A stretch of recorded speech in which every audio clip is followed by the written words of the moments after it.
Talk to me a little bit about the pros and cons of having a virtual assistant, because what I'm hearing already is a lot of businesses are project by project, and there's a lot of big departments like that as well. So you could be a single business owner that needs help while you're out making deals or focusing on, let's say, baking cookies, right?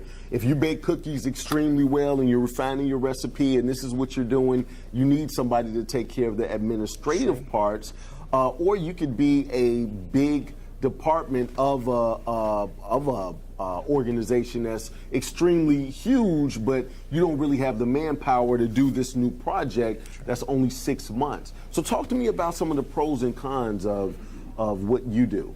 Okay, well, the major, I would like to start with the cons, just get the negative out of the way.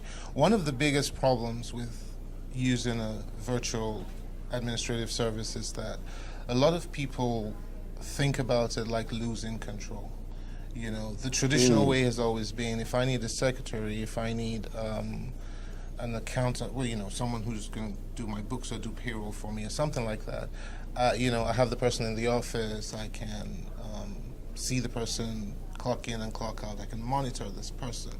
So when you tell someone like that, okay, I'm going to save you a lot of money by not having to hire someone who may, you know, leave, or you may have to fire and rehire. Anyone who's been in business and has had to hire even one employee knows what I'm talking about when I say it's difficult to do that.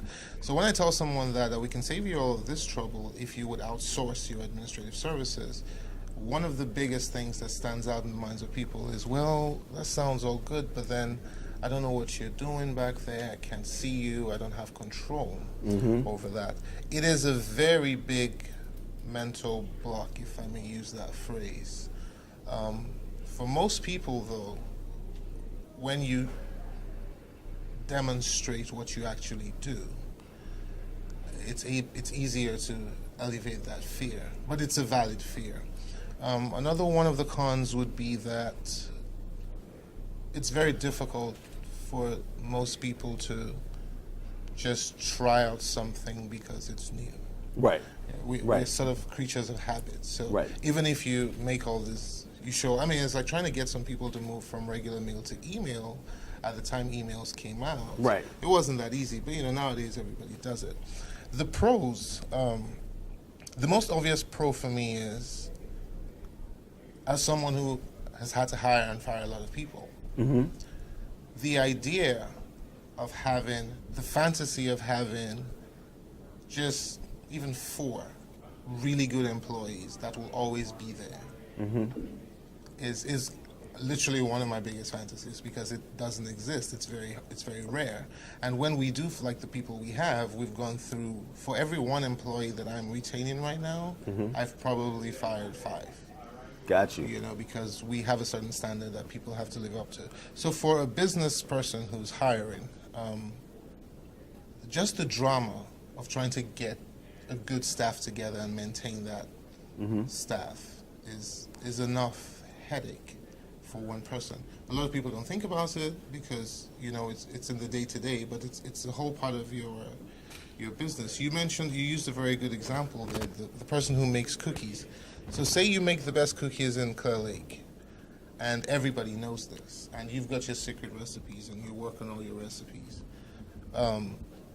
If you have to take out time from your magic in the kitchen to worry about administration, to worry about your clerks, to worry about has this paperwork being filed, you know, for the most part until now, that's what every business person has had to do. Right. With us, you can focus on your core business, your core competence, and just let us worry about pushing the paperwork. The second pro, which I really love, is that if you paid an administrative assistant minimum wage, what we charge you, and this is even before your payroll costs and your, you know, the tax responsibilities on the company, we're about 60% cheaper per month. Gotcha. And what it will cost the average. We charge $8.99. It'll cost you about $1,500 to pay someone minimum wage for a month. So for full time. For full time. So we're cheaper, And we don't offer you one person, we offer you a team. So Right.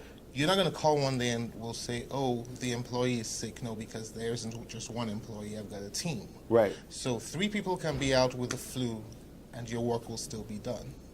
It's one extra added benefit that I want to throw in, and I don't know if you were going to say it, Okay. but we're going to wrap it up really fast. But one extra added benefit for everybody who's watching, not only does he have a team, not only does he do the training, not only is it one price, but you have a great facility. And what I mean by that is that these people are not working from their homes. You have a facility to where your clients can actually meet their clients and do business at your facility. That's true, yes. I've never seen that before in my life. That actually deserves a round of applause.